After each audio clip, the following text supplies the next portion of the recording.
पहाड़ के ऊपर एक मकान बना हुआ था। उसमें चित्रकला नाम की एक जादूगरनी रहती थी। वह काला जादू जानती थी। पहाड़ के नीचे तलहटी में एक गांव बसा हुआ था, जिस पर जादूगरनी ने अपने जादू से कब्जा किया हुआ था। गांव के लोग जादूगरनी से बहुत डरते थे। उन्हें पता था कि अगर जादूगरनी को गुस्सा आ गया तो अपने जादू से पूरे गांव को खत्म कर सकती है। इसलिए गांव वाले जादूगरनी को खुश करने के लिए उसकी हर बात मानते थे। गांव वाले जितना भी कमाते थे, उसका एक बड़ा हिस्सा जादूगरनी को देना पड़ता था। कई सदियों से यही परंपरा चली आ रही थी। इसी गांव के एक घर में राकेश नाम का एक बच्चा रहता था। उसके पिता खेत में काम करते करते चल बसे। पिता के मरने के बाद राकेश ने खेती का काम संभाल लिया, लेकिन जितना भी अनाज वह मेहनत करके उगाता था, उसका एक बड़ा हिस्सा जादूगरनी को देना पड़ता था। एक दिन राकेश ने अपनी माँ से कहा, माँ, ऐसे तो हम कभी चैन से रह नहीं पाएंगे। इस जादूगरनी के कारण मेरे पिता की मृत्यु हो गई और अब मैं भी इसकी गुलामी कर रहा हूँ। राकेश की माँ ने कहा, बेटा, तुझसे पहले भी कई लोगों ने जादूगरनी का विरोध किया, लेकिन उसने अपने जादू से सबको मार डाला। हम कुछ नहीं कर सकते हैं। राकेश ने माँ की बात को बीच में काटकर पूछा, लेकिन माँ, कोई तो रास्ता होगा इस सब से बाहर निकलने का। राकेश की माँ बोली, बेटा, मेरी बात मान, जैसा चल रहा है चलने दे। राकेश उस समय तो चुप हो जाता है, लेकिन उसके मन में जादूगरनी से गांव वालों को छुटकारा दिलाने की बात घर कर गई।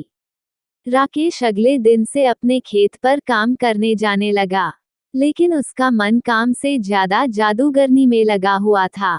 दोपहर को राकेश एक पेड़ के नीचे खाना खाने बैठा।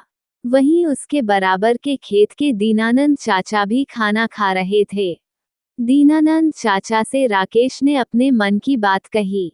राकेश की बात सुनकर उन्होंने कहा, बेटा, बात तो तेरी ठीक है, लेकिन काम बहुत कठिन है, इसमें तेरी जान भी जा सकती है।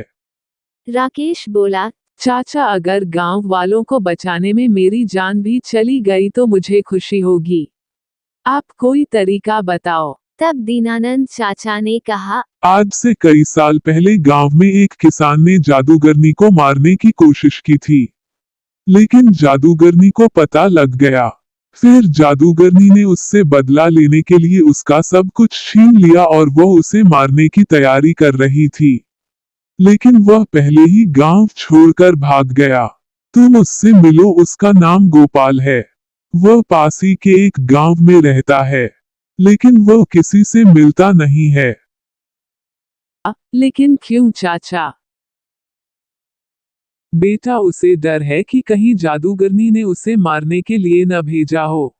राकेश ने सारी बात समझ ली। अगले दिन वह दूसरे गांव चल दिया। वहां वह गोपाल के घर पहुंचा। बहुत विश्वास दिलाने के बाद गोपाल ने राकेश से बात की।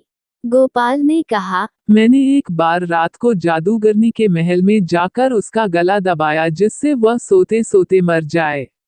लेकिन वह मरी नहीं, क्योंकि उसने अपने प्राण एक तोते में रख रखे हैं।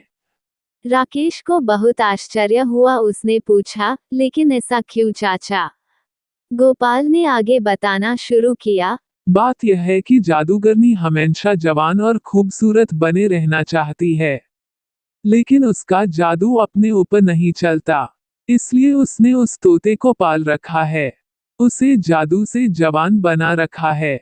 उसके अंदर जादूगरनी के प्राण हैं, इसलिए वह भी जवान बनी रहती है। अगर कोई उस तोते को मार दे तो सब ठीक हो जाएगा।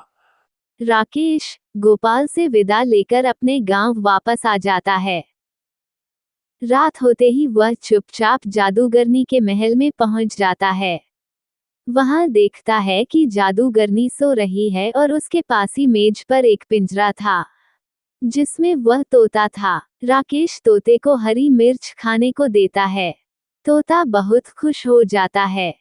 फिर राकेश उससे कहता है, तुम कब तक इस पिंजरे में रहोगे? तुम चाहो तो मैं तुम्हें आजाद कर सकता हूँ। मुझे कोई भी इस कैद से बाहर नहीं निकाल सकता। कोई तो रास्ता होगा। अगर कोई मुझे मार दे तो मैं आजाद हो सकता हूँ। मैं मर गया तो जादूगरनी की जान चली जाएगी। उसकी जान जाते ही मैं दोबारा जिंदा हो जाऊंगा क्योंकि मेरे अंदर 2 जान हैं। लेकिन तुम्हें कैसे मारा जाए जिससे तुम्हें तकलीफ न हो? तुम किसी तरह इस कमरे में धुआं भर दो, दम घुटने से मैं मर जाऊंगा। अगली रात वह जाकर देखता है जादूगरनी सो रही है। वह अपने साथ कुछ लकड़ियां लाता है, उन्हें जलाकर खिड़की से अंदर फेंक देता है, फिर खिड़की बंद कर देता है। धुएं से जादूगरनी उठ जाती है। वह पिंजरे को लेकर बाहर की ओर भागती है, लेकिन राकेश बाहर से दरवाजा बंद कर देता है। कुछ ही देर में तोता मर जाता है। उसके मरते ही जादूगरनी के हाथ से पिंजरा छूट जाता है और वह मर जाती है। ये सब राकेश बाहर से देख रहा था।